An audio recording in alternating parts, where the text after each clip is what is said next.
So I just want to start off by saying thank you to the committee that put this whole thing together. You guys did an awesome job, and this technology is really cool. And I appreciate the opportunity to come speak to you guys. I don't have a lot of graphs, not a lot of research that's been done. So if that's okay, I hope that's all right.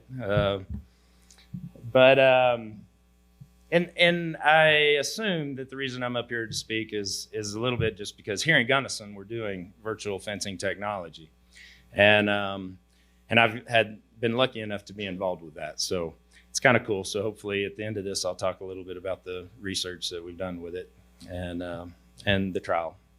But so just to give you an introduction to virtual fencing, I'll start first with a little background about myself. I have a background in animal science and animal nutrition.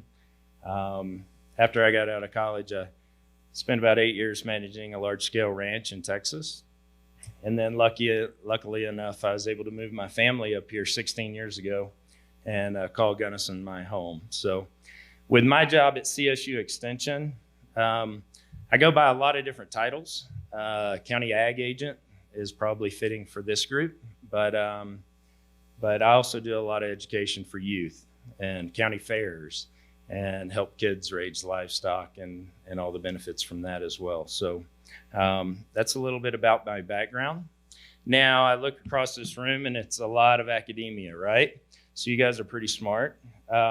So with this presentation, all you gotta do is get two things out of it. Most of my audiences I speak to only get one thing. I only ask them to get one thing out of it, but you guys are a little smarter, so we're going to try to get two things out of it. The first thing is that have patience.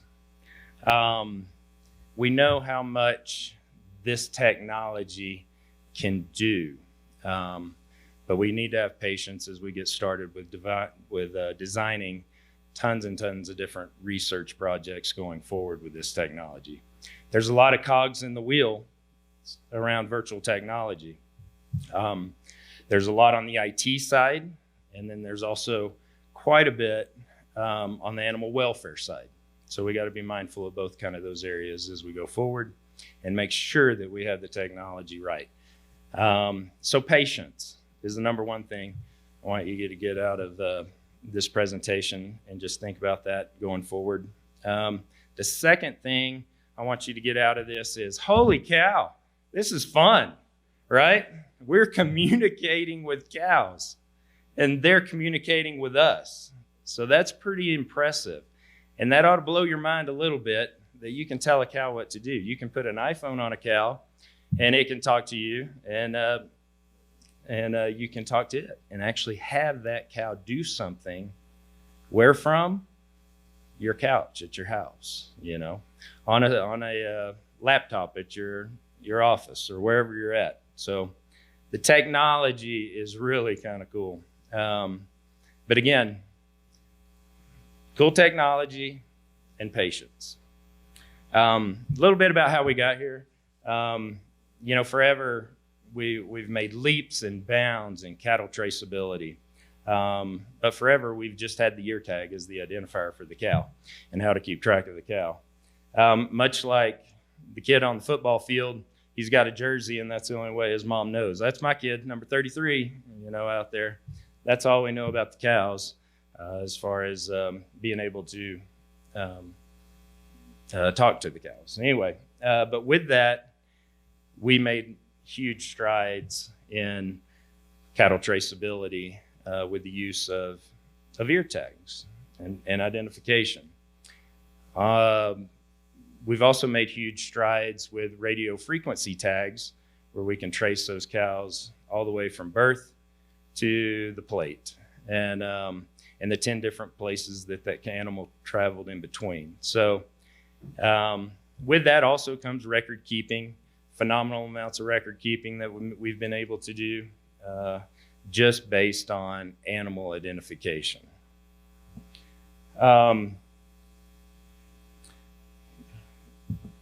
Now we go into the technology that is just now becoming available.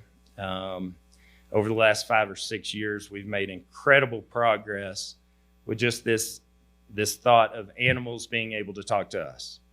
And I want you to think about it that way, animals talking to us. Huge amounts with the ability of location, grazing heat maps, time animals spend doing different things out on the pasture and relaying that information to us. We've got a lot of different companies. There's probably 10 or 12 companies right now coming up with all sorts of different monitoring ear tags and technologies that just go on the cow. There's some limitations with this, with a little bit with cellular signal and so forth, but the ability to have monitoring devices on all the cows to check their temperature, to see their GPS locations, to have accelerometers built in with these powered ear tags. What's going on with that cow? Now that cow can tell us if she's ready to be bred. It can tell us if she's about to have a calf. I mean, that technology for a producer is pretty incredible in that, now, this time of year, they're all doing night checks on their cows, driving all around the pastures. Wouldn't that be nice to just be sitting in and get a beep on your cell phone saying this cow's having a baby?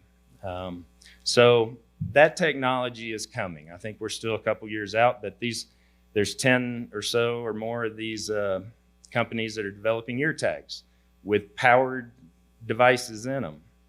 We're starting to use drones in this monitoring, taking transmitters out, branching out into huge swaths of, say, a football field width and so forth. So lots of technology here. And that's just the cow talking to us. Then you go into, can we talk to the cows? And it's pretty cool for a rancher to say, hey, you're getting a little too close to a fence, get away from it. And the cow moves away. And I want to say thanks to this video to Alicia, because this is part of our project here that we did. But you can see that the cow, there's a virtual fence there. Now we just asked that cow to do something. That's pretty impressive. You got to think that's cool. When you put it on the computer, this is kind of what it looks like, that same cow. We can track her. This is a 24-hour period and where that cattle moved. All these little green dots have direction to them. And that's where the cows are moving at the time that the snapshot was taken. But we can also track this cow. We put a collar on her here in the lot. She moved all around the lot. She moved out. She bumped up into a fence. The yellow dot means she got a pulse. The little pink dot the yellow dot meant she got a tone. Cow responds to a tone or a beep. Goes a little farther, doesn't want to back away from the fence. And next thing you know, she's getting a pulse measured in milliamps to her collar. And you can see the effect it has on turning the animal. But we also, from this, just GPS, the monitoring piece of this is huge. What the cow's telling us, where she spent time grazing, where she laid down, where she bedded, those type things. So really impressive. To get to this stage, there's a tremendous amount, again, back to that patience, there's a tremendous amount of technology that's going into it. Just so you know, it's satellites, it's cell towers, it's different app platforms. It's a lot of IT guys figuring out algorithms, putting the math to different things and what means what. And then there's a lot of folks working on the animal behavior. So in your mind, there's this little bridge there of, we've got all this stuff going on, right? And it's just that we're mindful of all the different things that are happening. I do want to bring up kind of this idea of the two factors, the geofencing versus the virtual fencing. in that that's just really the cattle monitoring piece or the cattle talking to us, versus with virtual fencing, it allows us to capture that 4 or 5 times cool factor, I guess, that we can have the cow doing something for us. Virtual fencing allows us to talk to the cow and move the cow. Geofencing is just that locational piece, which there's still a huge amount of benefit in that, in knowing are the animals in the right spot. We've got some cool technology. They're really expensive tags coming out now, but we actually have here up at the top a little solar panel tag that goes on the back of a cow that is able to directly be monitored with satellites. So no longer do you have to do GPS. So that means that $15,000, $20,000 bull that you just bought, you can put a tag on it, and 24 hours a day, no matter where he's at, what canyon he's in, what mountaintop he's on, you can always find that animal any time of the day. And so really cool stuff, especially with the monitoring piece. We have this ability to know how long the cow's been moving or not moving, which could really have a lot of implications, especially as we get into the wolf coming in, being able to find those carcasses quickly. So with that, and then we have the virtual fencing type collars. I'll bridge now, just go into our study that we did in Gunnison. And the reason that we were able to get this project is the Gunnison Conservation District had the idea to start working with one of these upcoming companies and start a partnership and get a grant to actually get the boots on the ground and the technology into the U.S. So a lot of thanks goes out to the Conservation District, but also partners like Colorado Parks and Wildlife, Danny and Brooke, and then NRCS and Alicia, all the good things that you did. But it brought the technology here to Gunnison, which is kind of cool for us, I think.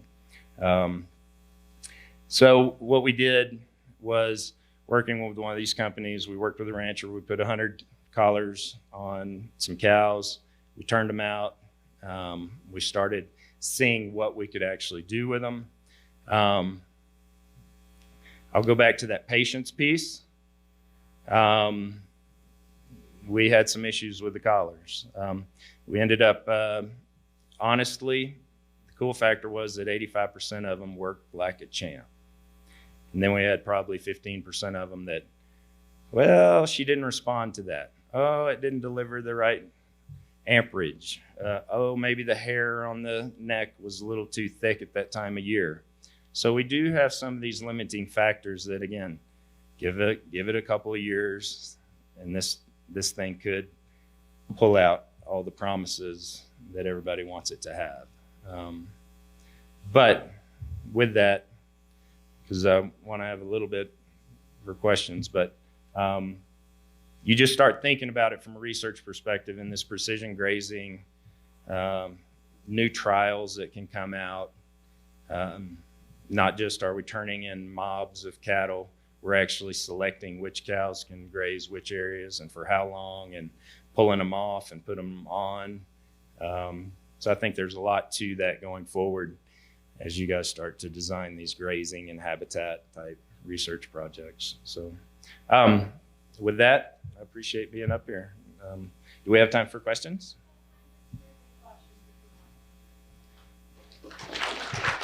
Yeah.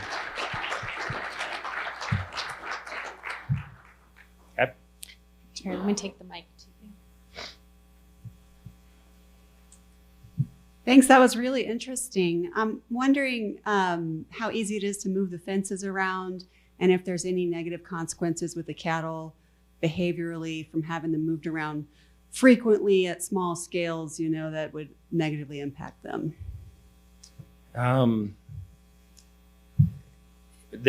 Currently, there's probably three different companies that are doing the virtual fencing.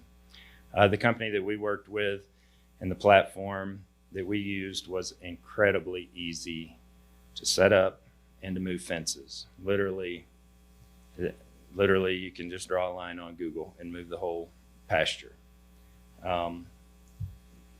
The cool factor with that also is that the cows can be in one area and you just put a fence and a pasture in another area.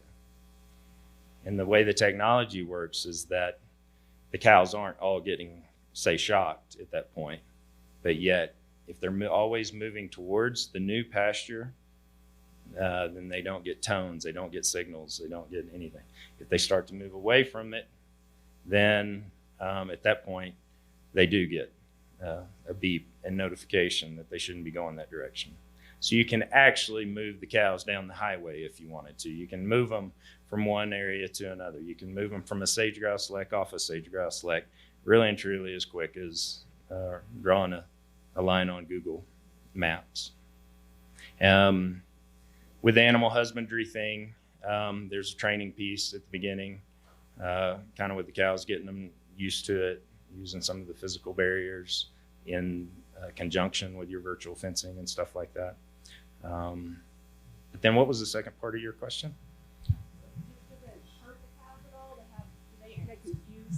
Do the cows ever get confused and just behaviorally have any consequences from being No. pushed around too much? No, the technology and the animal welfare folks that have been working with them really have done a very thoughtful job. So that's a huge benefit that we've had with that level coming into the different technology. But we're still not sure on when we get into like breeding rates. Do we need to have cows out there breeding? Are we going to start sacrificing conception rates or anything like that if they're having some of this going on? But so we're working with that, especially with heifers, and as we get into artificial insemination protocols and so forth. How much do we want to really be pushing these cows into their different areas? But what we found with the trial is that it goes pretty quick. Cows learn the technology. Those that the collars are working properly, they pick it up really quick, and then it's just they get really comfortable finding that tone and finding that beat, and they bump up against it all the time, and then they actually walk the beat in a lot of cases, and they're not too scared of that at all.